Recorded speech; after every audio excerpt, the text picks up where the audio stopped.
Good morning everyone. तो कल हमने पढ़ा था वेजाइना के बारे में, वेजाइना के स्ट्रक्चर के बारे में, वेजाइना के फंक्शंस के बारे में, लेयर्स के बारे में। तो हमने कल वेजाइना को टोटल डिस्क्राइब किया था। आज हम पढ़ेंगे वेजाइना में कौन कौन से डिसऑर्डर हो सकते हैं। टोटल डिसऑर्डर्स के बारे में आज हम पढ़ेंगे, वेजाइना में कौन कौन से डिसऑर्डर्स हो सकते हैं। तो फर्स्ट नंबर पर आता है वेजाइनाइटिस। ठीक है, जिस वर्ड के पीछे आइटिस वर्ड लग गया तो आइटिस का मतलब क्या होता है, इन्फ्लामेशन या इन्फेक्शन। ठीक है, तो इसको डिस्क्राइब, इसकी डेफिनेशन है वो इसके वर्ड में ही छुपी हुई है। तो वेजाइनाइटिस मतलब वेजाइना का मतलब तो वेजाइना, आइटिस का मतलब इन्फ्लामेशन। कहां पर इन्फ्लामेशन? वेजाइना में इन्फ्लामेशन। तो यही डेफिनेशन हमने यहाँ पे लिखी हुई है, infection and inflammation of vagina. Vagina के अंदर इन्फ्लामेशन हो जाना या इन्फेक्शन हो जाना वेजाइनाइटिस कहलाता है। ठीक है, अब वेजाइनाइटिस के भी कई टाइप होते हैं, तो वेरियस टाइप ऑफ वेजाइनाइटिस। तो सबसे पहले पार्ट के बारे में अपन बात करते हैं ट्राइकोमोनालियासिस के बारे में। ठीक है, ट्राइकोमोनालियासिस में भी इन्फ्लामेशन होता है वेजाइना के अंदर। ठीक है, तो इसमें किसके कारण इन्फ्लामेशन होता है, तो इसके बारे में अपन बात करते हैं, इन्फ्लामेशन ऑफ वेजाइना। वेजाइना के अंदर इन्फ्लामेशन हो जाना ड्यू टू पैरासाइट्स, किसी पैरासाइट के कारण, एंड प्रोटोजोआ के कारण। ठीक है, किसी पैरासाइट या प्रोटोजोआ के कारण वेजाइना के अंदर इन्फ्लामेशन हो जाना ट्राइकोमोनालियासिस कहलाता है। अब कौन से पैरासाइट्स के कारण या फिर कौन से प्रोटोजोआ के कारण इन्फ्लामेशन होता है, तो वो होता है ट्राइकोमोनास वेजाइनलिस पैरासाइट के कारण इसमें इन्फ्लामेशन होता है। ठीक है, mostly affect in reproductive age. यह जो पैरासाइट होता है या प्रोटोजोआ होता है, ये मोस्टली रिप्रोडक्टिव एज की फीमेल्स को सबसे ज्यादा अफेक्ट करता है। कौन सी एज की फीमेल्स को अफेक्ट करता है? रिप्रोडक्टिव एज की फीमेल्स को सबसे ज्यादा अफेक्ट करता है, यानी कि 15 to 45 ईयर की जो फीमेल होती हैं उनमें सबसे ज्यादा ट्राइकोमोनालियासिस वेजाइनलिस होता है। ठीक है, अब इसके साइन सिम्टम्स की बात करें तो इसमें कौन कौन से साइन सिम्टम दिखाई देंगे, तो इसमें एब्डोमिनल पेन होगा। भाई वेजाइनलिस, वेजाइना में इन्फ्लामेशन होगा तो एब्डोमिनल पेन होगा। पेन के कारण फिर फीवर भी आएगा। ठीक है, फीवर आएगा तो टेकिकार्डिया होगा, हार्ट रेट ज्यादा होगी। ठीक है, ये तो हो गए नॉर्मल साइन सिम्टम्स। कौन से? Normal sign symptoms. अब अपन बात करते हैं classical sign symptoms. Classical sign symptoms में क्या दिखाई देगा? ग्रीन, हरे रंग के, फ्रोती, फ्रोती मतलब झागदार, कैसे? झागदार, मेलोडोर यानी बदबूदार, कोपिशियस वेजाइनल सिक्रेशन दिखाई देंगे। ठीक है, कैसे सिक्रेशन दिखाई देंगे? Green, frothy, malodour, copious vaginal secretion. ठीक है, ये हो गए इसके classical sign symptoms. Second classical sign symptoms की बात करें तो इसमें अपन को जो जब वेजाइना के अंदर इन्फ्लामेशन होगा तो अपने को स्ट्रॉबेरी वेजाइना, कैसी? स्ट्रॉबेरी कलर की, यानी कि रेड कलर की वेजाइना दिखाई देगी। ठीक है, ये हो गए इसके क्लासिकल साइन सिम्टम्स। अब इसके डायग्नोसिस की बात करते हैं। डायग्नोसिस में अपन क्या करेंगे? सबसे पहले वेजाइनल स्वैब कल्चर। क्या करेंगे? Vaginal swab culture. Second number पर करेंगे कोल्पोस्कोपी। ठीक है, कोल्पोस्कोपी का मतलब क्या होता है? कोल्पो मतलब वेजाइना, मैंने कल की क्लास में बताया था वेजाइना को सेकंड नेम क्या होता है? कोल्पो होता है। स्कोपी मतलब एक इंस्ट्रूमेंट होता है जिसके आगे कैमरा लगा होता है, स्कोपिक कैमरा, तो उसे इंसर्ट करते हैं वेजाइना के अंदर और फिर चेक करते हैं कि कौन सा इन्फ्लामेशन हुआ है। ठीक है, तो उसे कहते हैं कोल्पोस्कोपी। ठीक है, अब ये हो तो गया ट्राइकोमोनालियासिस। अब इसके मैनेजमेंट के लिए क्या करेंगे अपन? अपने को इसका मैनेजमेंट करना है तो क्या यूज करेंगे? सबसे पहले मैनेजमेंट में drug of choice, most common drug कौन सी होती है? वो होती है मेट्रोनिडाजोल। कौन सी ड्रग होती है? मेट्रोनिडाजोल। इस मेट्रोनिडाजोल को कहाँ कौन कौन सी डिजीज में यूज कर सकते हैं? टिटनेस में, क्रोनिक बैक्टीरियल डायरिया अगर हुआ है किसी पेशेंट को तो उसमें भी मेट्रोनिडाजोल का यूज किया जाता है। एंड ट्राइकोमोनालियासिस की तो यह ड्रग ऑफ चॉइस है ही। ठीक है, तो इसके मैनेजमेंट क्लियर हो गया। मेट्रोनिडाजोल देंगे। अगर मेट्रोनिडाजोल दे रहे हैं तो उसका क्या साइड इफेक्ट हो सकता है? साइड इफेक्ट की अगर अपन बात करें तो कॉन्स्टिपेशन हो सकता है। क्या हो सकता है? कॉन्स्टिपेशन हो सकता है उस पेशेंट को। ठीक है, अब एक नोट डालकर लिखेंगे नोट, महत्वपूर्ण नोट है, इसको सभी नोट करेंगे अपनी नोटबुक में। मेट्रोनिडाजोल के साथ अल्कोहल अवॉइड करेंगे। यदि किसी पेशेंट ने अल्कोहल ली हुई है तो उसे कभी भी मेट्रोनिडाजोल नहीं देते। क्यों नहीं देते? क्योंकि यह अल्कोहल के साथ डाइसल्फिराम रिएक्शन करती है। ठीक है, क्या करती है? डाइसल्फिराम रिएक्शन करती है। तो अगर किसी पेशेंट, अल्कोहल पेशेंट को मेट्रोनिडाजोल दे देते हैं तो डाइसल्फिराम रिएक्शन करके वो सबसे ज्यादा एक्सेसिव वोमिटिंग करा सकती है। क्या कराएगी? एक्सेसिव वोमिटिंग, जिससे पेशेंट की डेथ भी हो सकती है। ठीक है, ये हो गया अपना ट्राइकोमोनालिसिस फर्स्ट। अब सेकंड डिजीज के बारे में अपन बात करेंगे। अब हम सेकंड डिसऑर्डर के बारे में बात करेंगे, मोनालिसिस एंड कैंडिडियासिस के बारे में।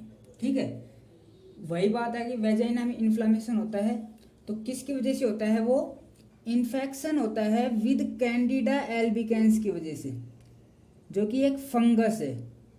कैसा बैक्टीरिया है? फंगस है, बैक्टीरिया नहीं है, फंगस है। ठीक है, इन्फेक्शन विद कैंडिडा एल्बिकेंस, जो कि एक फंगस है जो मोर अफेक्ट, सबसे ज्यादा अफेक्ट करता है प्रेगनेंसी के टाइम।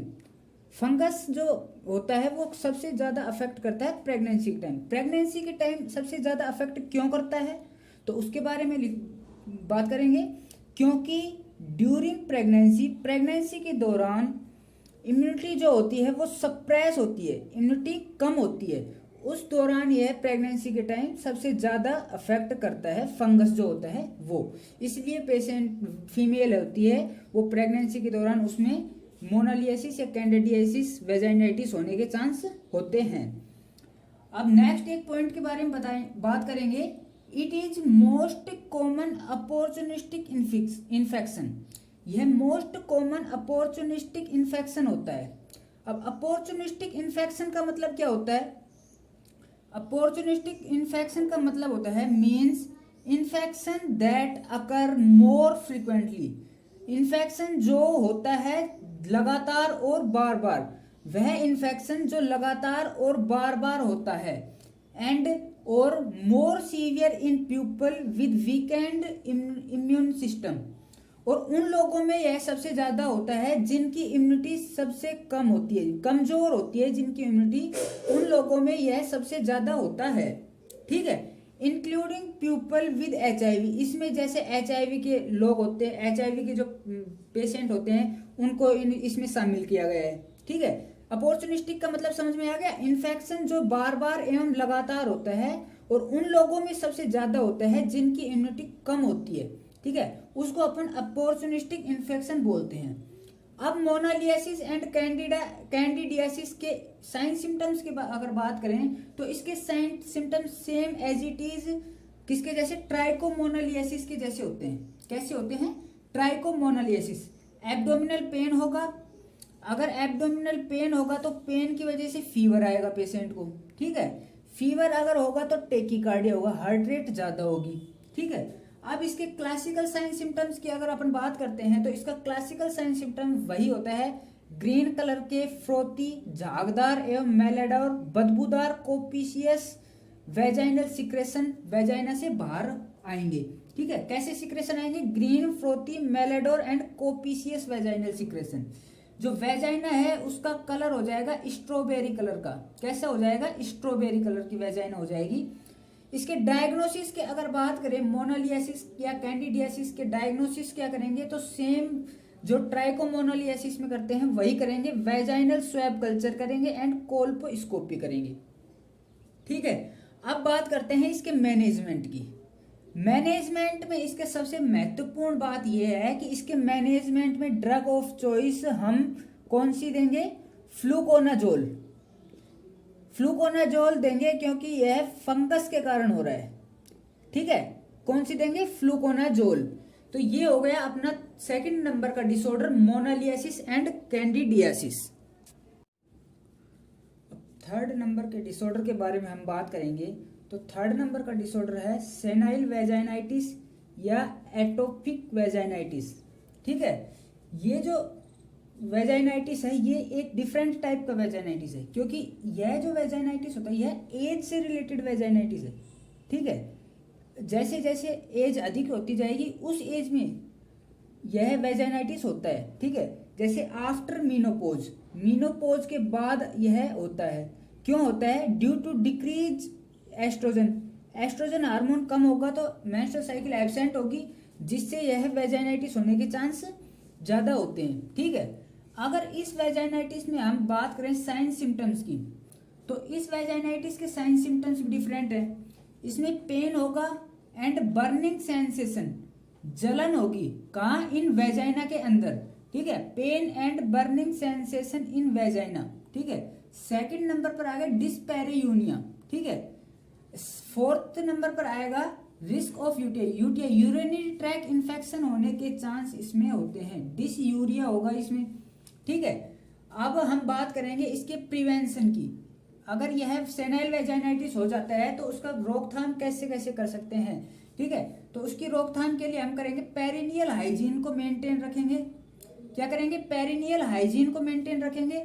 कॉटन की जो अंडरवियर होती है, जिन अंडरवियर में कॉटन होता है उनका यूज सबसे ज्यादा करेंगे, जिससे सेनाइल वेजाइनाइटिस होने के चांस कम हो जाते हैं, ठीक है। अब अपन बात करते हैं इसके मैनेजमेंट की। तो इसके मैनेजमेंट में अगर यह वेजाइनाइटिस ठीक ही नहीं हो रहा है तो फाइनल जो मैनेजमेंट होता है वो हम करते हैं HRT। HRT का मतलब क्या होता है? HRT का मतलब होता है हार्मोनल रिप्लेसमेंट थेरेपी, ठीक है। फिर हम यूज करेंगे लुब्रिकेशन, लुब्रिकेशन का यूज करते हैं। वेजाइनल डाउचिंग करते हैं। वेजाइनल डाउचिंग क्या होता है? प्रेशर से वेजाइना पर पानी फेंका जाता है, ठीक है, जिसे अपन वेजाइनल डाउचिंग कहते हैं, ठीक है। जिससे जो सेनाइल वेजाइनाइटिस है उसके कम होने के चांस होते हैं, ठीक है।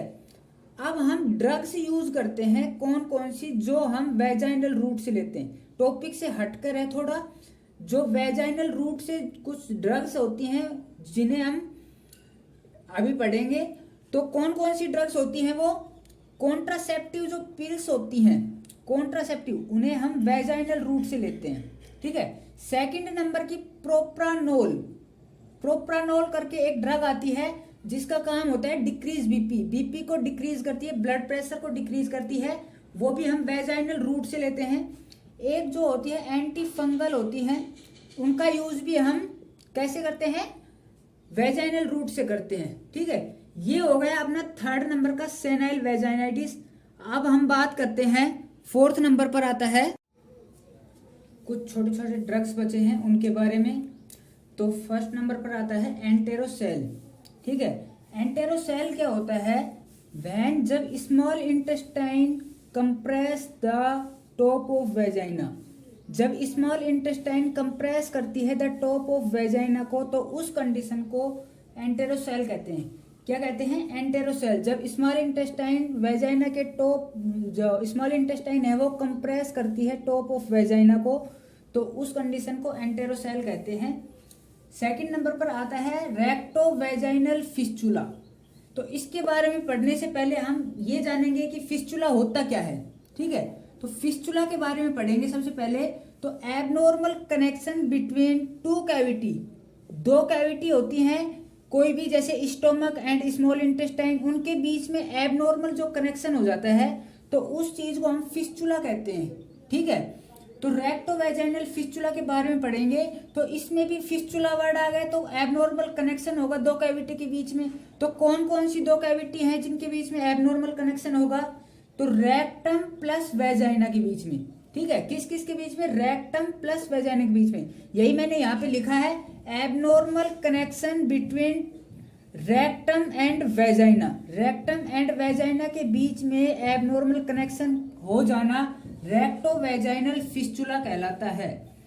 इस कंडीशन में होता क्या है? तो इस कंडीशन में स्टूल जो है वो यूरिन के थ्रू, ठीक है, और यूरिन जो है वो स्टूल के थ्रू बाहर आने लग जाता है, ठीक है। क्या होता है? स्टूल है वो यूरिन के थ्रू, एंड यूरिन जो होता है वो स्टूल के थ्रू बाहर आने लग जाता है, ठीक है। अब हम बात करेंगे थर्ड नंबर पर वेसिकोर वेजाइनल फिस्चुला, ठीक है। इसमें भी फिस्चुला आ रहा है, इस डिसऑर्डर में भी फिस्चुला आ रहा है, तो इसमें भी एबनॉर्मल कनेक्शन होगा। किस किस के बीच में? वेसिको मतलब ब्लैडर, क्या होता है? वेसिको मतलब ब्लैडर, और वेजाइनल मतलब वेजाइना। तो वेजाइना एंड ब्लैडर के बीच में एबनॉर्मल कनेक्शन होगा, तो abnormal connection between bladder and vagina, ठीक है। तो ये हो गया वेसिको वेजाइनल फिस्टुला। अब लास्ट एंड फाइनल बात करते हैं एविसरेशन के बारे में। तो ये इंपॉर्टेंट टॉपिक है, इसको सभी नोट करेंगे, इंपॉर्टेंट है।